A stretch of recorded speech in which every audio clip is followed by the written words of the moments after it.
Hello, everyone. Happy to welcome you to the Mario Cristobal Show. Joe Zagacki, alongside my broadcast partner, Don Bailey Jr. The coach will join us momentarily. This week, Hurricanes on the road, Louisville, Kentucky, 12 o'clock, L&N Stadium for that 12 p.m. kickoff. But we got to go back 2 weeks. Miami and Cal, I think we've recovered from that. Down 25, this team found a way to win. They did, Joe, and boy, did they keep us on the edge of our seat. But the thing that impressed me the most is they never surrendered. They kept going at it, and then the 2-minute drill brought things to life. You had a great catch by Restrepo. Miami finished it off, scored enough points, got on the plane, and came home. Cam Ward put together drives of 75, 75, 70, and 92 yards. Think about what you just said. I mean, sometimes teams don't have that many long drives in a month, and you throw on 575 total yards of offense. It was a great day, and he rebounded from that pick six. Louisville Cardinals are a big play team, offensively averaging almost 500 yards a game. Joe, I think they are very, very underrated as a football team, but also on the offensive side of the football. Their head coach played for Coach Schnellenberger, played in the National Football League, is a guy that knows how to call plays and put his team in a position to win as good as anybody. It'll be a great game for the Hurricanes. Hurricanes and Louisville, Saturday at 12 o'clock. We'll talk with the coach about Cal and Louisville. That's coming up next.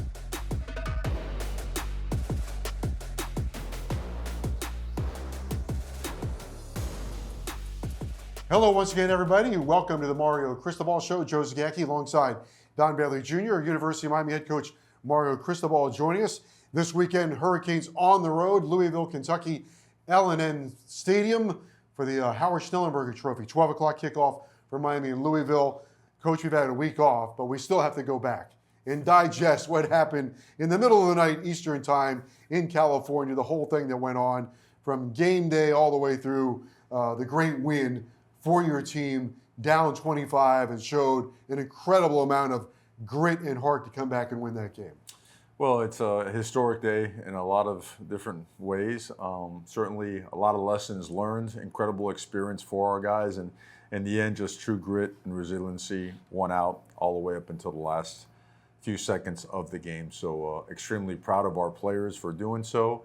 It also gave us a chance this week to take a really good close look at ourselves and humbly approach our issues and the things we need to get better at to keep achieving 1-0 in each and every week. So right now it's all focused on Louisville, but certainly hats off to the effort from our guys.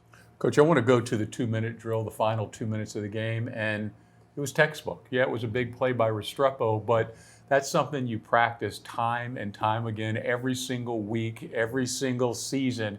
And it must just be a great sign for you that you were able to orchestrate a 2-minute drill to perfection. You know, we worked that so much, and I'm talking about from spring ball to the summer when the players did practices on their own to camp, and then every single Wednesday. So we do it live, and we've been successful on both sides of the ball because our defense showed that they handled a 2-minute drill just as well as the offense did.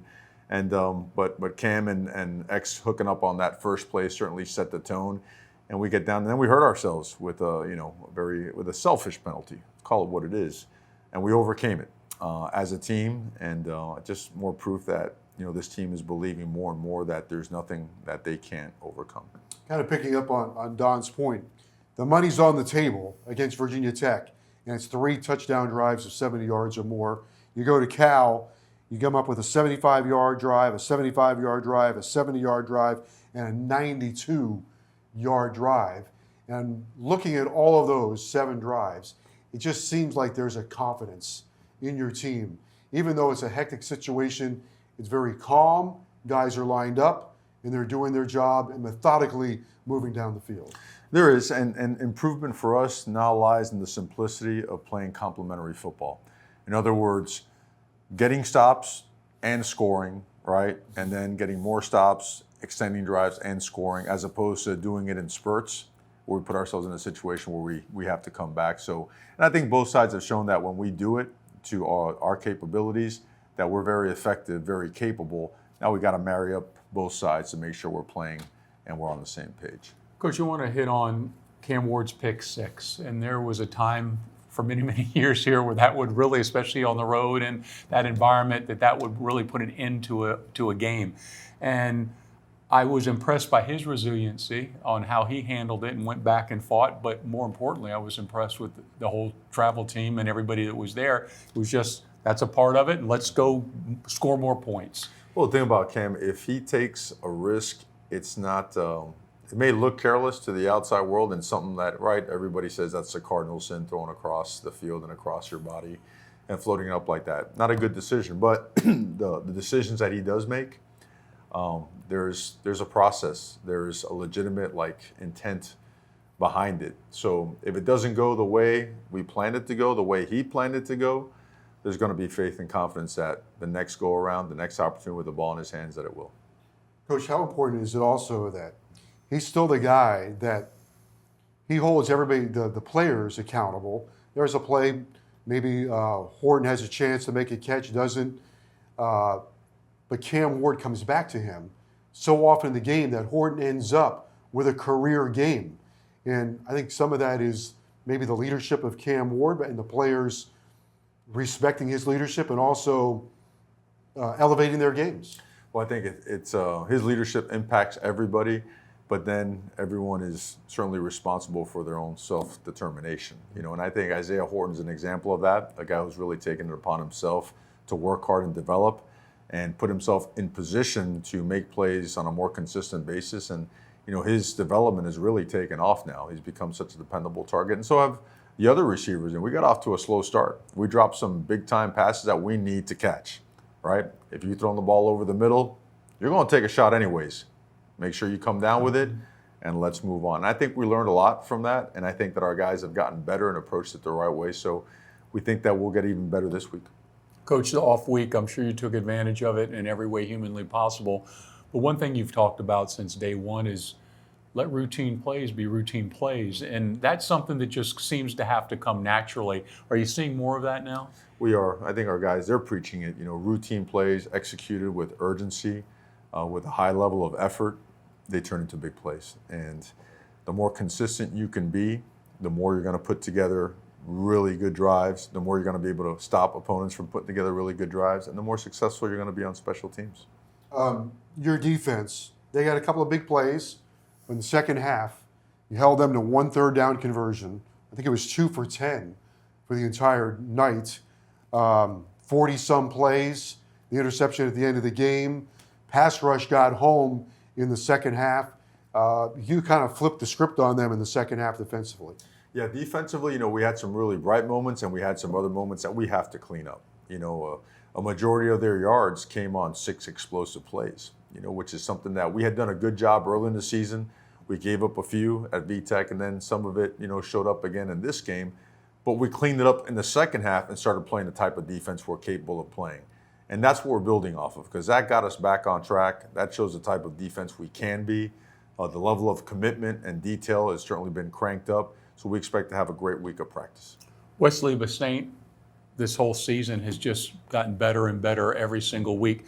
Give us the prescription on why that's happened. How has he just come into a different stage of his development? Well, again, it's time, effort, development, food, right? His body has changed. He was about 185 pounds when he got here. People don't realize that. Oh, yeah. I mean, it's, again, the word development is almost like a bad word in today's society because development takes time. Well, we've really poured our hearts and souls into each other as a team, as a program, staff, the players and whatnot. And what you're seeing is the development of a program. And Wesley epitomizes that. He's playing at a really high level. His body has changed. His mindset has changed. He's a member of the Leadership Council. He's led us on the field as a captain for, I believe, 3 or 4 games now. So, and his best football is ahead of him. So, again, watching him continue to develop and mature and grow and become such a great player for us is really awesome. I thought it was a great hit. I saw it coming. How many times, when you call a game, every now and then you can see the stuff flashing right in front of you. I saw that coming. I thought, oh boy, this is going to be a big car crash. But the call was, I said he hit him right in the shoulder, and I thought it was great awareness on his part. Yeah, it certainly was. When you look at all the angles, you could tell it was a good tackle. It was a good hit. And Wesley's an explosive guy. Yeah, so if he's able to catch you, things are going to fly. Coach, leadership is so important. How do you pick, or how are the players chosen to be on the leadership council, and what responsibility comes with that? Well, Leadership Council it's chosen by their peers. And we make it very clear this is not a popularity contest. These are guys that you trust, right? The whole foxhole mentality. Who can you really trust when things get really difficult? And then as the year goes on, you can remain on there or you can be taken off of there depending on the type of example you set, right? The way you carry yourself, conduct yourself, the way you work, the way you make the team and your teammates and people around you better. But also some additions, and those guys they bring it up, on occasion, say, hey, coach, I think so-and-so will be a great member of the Leadership Council. I think we should add this person. I think this guy would really help us in continuing to push forward player ownership and a player-led team. And so it's grown some since the beginning of the season. And credit to those guys and these players. They've done a really, really good job of leading themselves to do great things. But it gives them a voice as well. 100%. They're heavily involved in so many things that we do. It's not just picking a uniform or whatnot. There's some other stuff. It's all related to improvement, betterment, impacting others, and doing things to a certain level in a certain way. These guys are determined. These guys want to work, and I'm really looking forward to watching us in practice tomorrow. Along those lines, I did want to have this conversation before we jump into Louisville on your leadership for Cal. First thing is, a lot was made about the Cal trip, and you had that thing planned out for months. Secondly, the way you traveled, everybody was comfortable. The players were first class, but you treated it like a bowl game. So great foresight. Everybody was comfortable, I think, from players to administration, right down to broadcasters, which is a testament to your vision. And then I thought this was pretty cool because a lot of eyes are on this, the whole game day thing. You marched into enemy territory at 6 o'clock in the morning. And yes, some of it's show business, but you marched in there with a certain, I don't know if I want to use the word swagger, but attitude that I thought kind of set a tone and a message for what the University of Miami is standing for. Well, I think the most important thing is to give credit to our strength and conditioning department, our sports science department, and our trainers, because even though the plane was like a bowl type plane, it was the complete opposite of a bowl game approach mentally. This was a business trip, right? Using the bowl amenities, right? A plane like that where guys could recline. We could set that temperature at 55, and halfway there we could get them up, move them around, and not let that blood pool, right, in their legs or whatnot and get them all stiff. So all those guys, sports science, strength and conditioning, they did a phenomenal job really studying this for a year on the NFL teams that travel from east to west and the type of games, production that they have. And we put together a really good plan, and part of that plan was In-N-Out burgers, which I think was key, at least for some of the coaches, right? So, but that being said, again, anytime you wear the U, it's got to mean everything to you, and to get a chance to go on the set over there, I think it was really important to, number one, alert our players how ruckus of an environment they were going to be playing in, and then at the same time, to represent the university in the best way possible, right? I mean, as a football program, we were really the window to the university, and to make sure that hopefully they could see that my tone was the same as theirs, complete business, and understand that we were going to go into a hostile environment where, everyone was going to talk about the travel, was going to talk about all the odds stacked against, and you know what, let's go play Hurricane football. Coach Restrepo, I can't not bring his name up. I mean, the play that he had with the 77-yard catch, but on the day, 7 catches for 163. And the story just keeps getting better and better every single week. Yeah, he's, I don't see anyone out there that's better than him in the country. And I'm talking about everything he does. He doesn't get enough credit for the blocking that he does. And we must continue to involve him in so many different ways in our game plan, because he's a tremendous competitor. He's relentless in his approach to the game. He impacts his teammates. And man, he is tough, man. He is just tough. And look at that ball over the middle, right? We hadn't caught that ball. What does he do? He goes up there. He knows he's going to get whacked, right? He makes sure he tucks. I'm going to take the hit. Boom, secures that thing. Boom, 4th and 10 catch, another 4th down play, right? When we ran that, that particular route where he was at the point of the punch set. Invaluable in so many different ways. And again, his best football is ahead of him. Looking forward to a great day from him tomorrow. Okay, Coach, thank you. Time now for the high performance moment presented by Kia.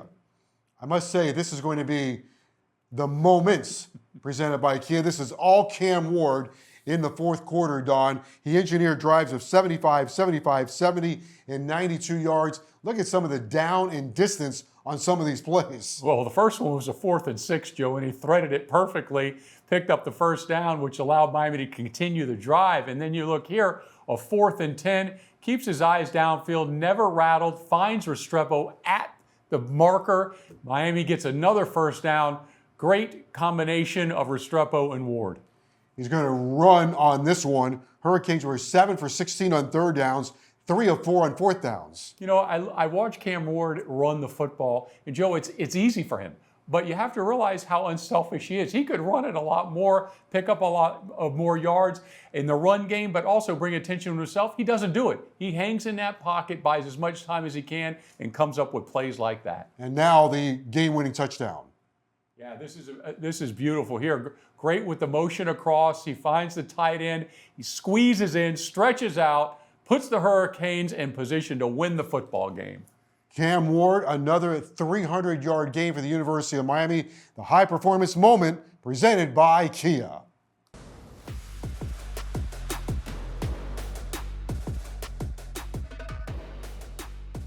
Hurricanes were 3 for 4 on fourth downs against Cal, 7 for 16 on third downs.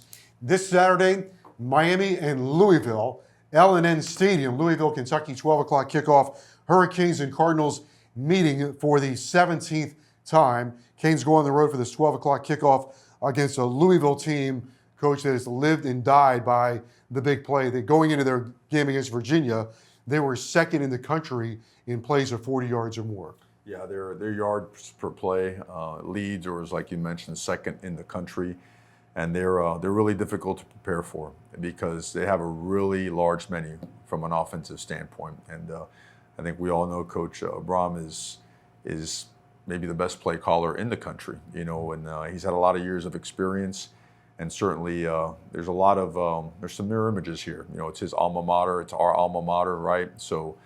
They've got a lot of really good players. We've got a lot of really good players. This thing is fixing to be just a tremendous football game and an unbelievable opportunity. So preparation has to be very detailed. Our conditioning has to continue to be optimal every opportunity that we get. And again, preparation. Coach, for the second year in a row, you've been nominated, your football team's been nominated, the offensive lineman for the Joe Moore midseason honor roll, and one of 22 teams. With that being said, you've got also Jalen Rivers turning back, and he is a guy who people talked about as an Outland candidate week one. It's got to be a pleasure to have him back. It is. It's a pleasure to watch the development of Markel Bell and the way he played in Jalen's absence. He has earned himself opportunities in this offensive line and a great future. Sky's the limit for him. And then welcoming Jalen back, who's been around here for a good bit now and has played exceptional football for a long time for us. It's great to have him back in the lineup as well. He's so versatile. He plays so many positions. Not having him for the last 5 weeks certainly is something that could put you in a strain if you lose one more guy. So tremendous credit to Markel Bell and the offensive line and the offensive line coaches for getting him prepared and playing as well as he did, and awesome to have Jalen back. Tyler Shuck is their quarterback. It's his 7th year. You know him well because he was your quarterback at Oregon. Great football player, great family, great competitor, can do it all as a quarterback. When we were at Oregon, he led us to a conference championship, and certainly a guy that you must affect, because if not, you see in the yards per play in their pass game and what he does with his feet, he can hurt you in a lot of different ways. Coach, they came upon a running back, Isaac Brown, in the last 2 weeks has just caught fire. Last week is 146 yards and a couple touchdowns, and might be the fastest guy Miami's faced this year at that position. Excellent football player. Certainly a guy we recruited as well from right down the street in Homestead. Yeah, great football player. They've got Don Chaney on their roster as well. They've got a lot of good players, and they've got a big physical offensive line, and they like to run the ball. They do it really well. And they're good in all aspects of their game, from first down to third down to red zone. They're really good.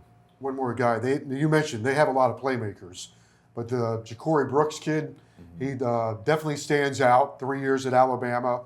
Good size to him. What kind of problems does he present?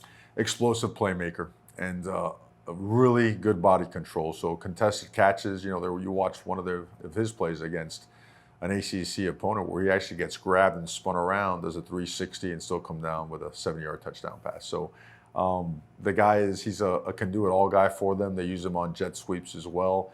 He's good in the quick game, the screen game, the intermediate game, and certainly the long ball has made a lot of explosive plays for them. We have to mention Alston Gillette, number 9. He was a guy that was a 0-star recruit and went up there and won every award imaginable last year in preseason this and preseason that, but been very productive in his career. Yeah, elite football player, really is, and just Local?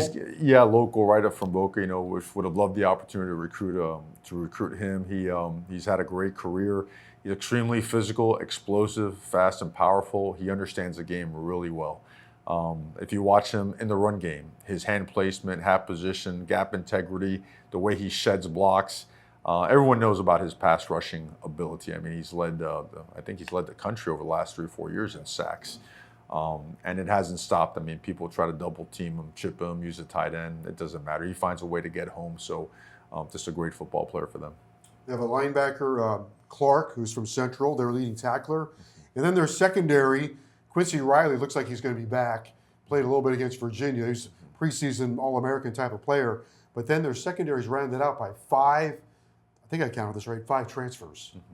A lot of experience across the board on their team, not just the secondary. You mentioned their running back. He might be a freshman, he doesn't play like one. But aside from that, there's a lot of experience, whether it be from a transfer standpoint or guys that have been in the program for a few years. They're a veteran group. They know their systems extremely well, and that's why they play so well together. The other thing is, Coach, they're 5 in the ACC. They're only giving up 19 points a game defensively. Everybody talks offense with Louisville, but they play one heck of a side of the football with defense. Yeah, they're to date they'll be the best defense that we play and the best team that we play. They play hard. They're tough. They're physical. They know their schemes really well. This is a great opportunity for us, and looking forward to it. Yeah, they're coming off a workmanlike win, scored late. You're coming off the bye week, and perhaps team fresh. Cam Ward, by the way, first ACC quarterback to start a season with 6 games of 300 yards passing or more in 20 years in the league. Yeah, I mean, we all know, how well he's playing for us, and I think it's well documented what a great leader he's been for us as well. And the reason he is, guys, he just wants to win. I mean, you'll never hear Cam Ward talk about throwing for 300. You'll never hear him talk about a trophy. You'll never hear him talk about an NIL deal. But you will hear him talking about, you better get this depth on your route. Or you will hear him say, hey, I really like this play, because he gets it. And guys like that, they're different. They're hard to come by. And his appetite for team success is awesome and very impactful. Coach, we're going to Louisville and playing for the Battle of the Boots, the Schnellenberger Trophy. And Coach Schnellenberger, a big part of the University of Miami, obviously a big part of my life. And I know your family thought the world of him, and to go up there and take on his Louisville team too, and fly over Florida Atlantic, something he had something to do with. Coach Schnellenberger just had such a huge impact in all of college football, but especially at the University of Miami. Yeah, we're all looking forward to his induction of the College Football Hall of Fame, and because of the impact that he's had on so many lives. Directly you got a chance to play for him. I was recruited by him, and my family, they absolutely loved him because he was like a dude. You know what I mean? Yeah, the baritone voice, the confidence, the flat out, his recruitment wasn't about fluff. It was about, hey, I'm going to kick your butt and make you a good football player. You better buy in. And he had an impact, obviously over at Louisville and then at FAU, and certainly here was really kick-started Miami football, changed the course of history here forever. So an honor that a trophy has been named after him, and that it's at stake at this game too. Last thing for you before we go, the bye week, actually 2 questions. One, were you able to use it for recruiting? And the back end of that would be, there was a gigantic high school game last week that had the 2 superpowers from Broward County. They played in Dade County, St. Thomas and Chaminade. By the way, have not played since 1981. But there was a lot of orange and green in that stadium. Yeah, there certainly was, and hopefully there were guys on that field that will keep coming this way as well. I had a chance to go to that game. Obviously we can't comment on it due to compliance rules or whatnot, but yeah, the football that's being coached and played down here is elite. The high school coaches down here don't get enough credit. Both Dade, Broward, and also Palm Beach County, they don't get enough credit because they don't They're not doing it, for fame or for the money or whatnot. They do it to develop these young men to be the best they can be. And on that field, there was, and across the county, there was just elite play all over the place. So we were on the road recruiting while at the same time getting our team healthy, while at the same time preparing for a great team in Louisville. It was a very productive bye week. People think bye week is rest time. It's more the opposite. You do buy yourself some rest because you have to for your team, but you are, as a coach, you're absolutely grinding. All right, Coach, best of luck against Louisville. Thank you. Go Canes. University of Miami head coach Mario Cristobal will continue on the show right after this. When you give it your all to be in peak condition, sometimes you get hurt. From meniscus or rotator cuff tears to muscle strains and other common sports injuries, the experts at the University of Miami Sports Medicine Institute, part of UHealth University of Miami Health System, are committed to getting you back to your best safely, effectively, and as quickly as possible. Recover your game with the same team that cares for your Miami Hurricanes. Schedule an appointment today at uhealthsports.com.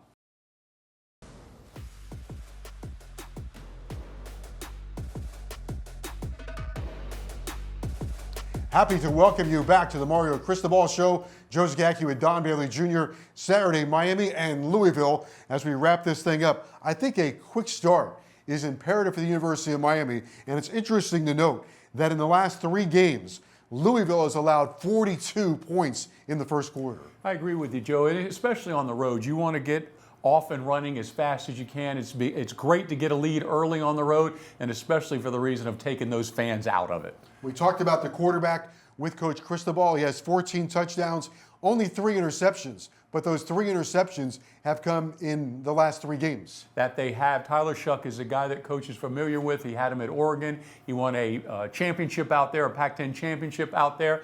And the other part of it is he's a 7-year guy, so he's seen it all and some of it twice. How much fun is this?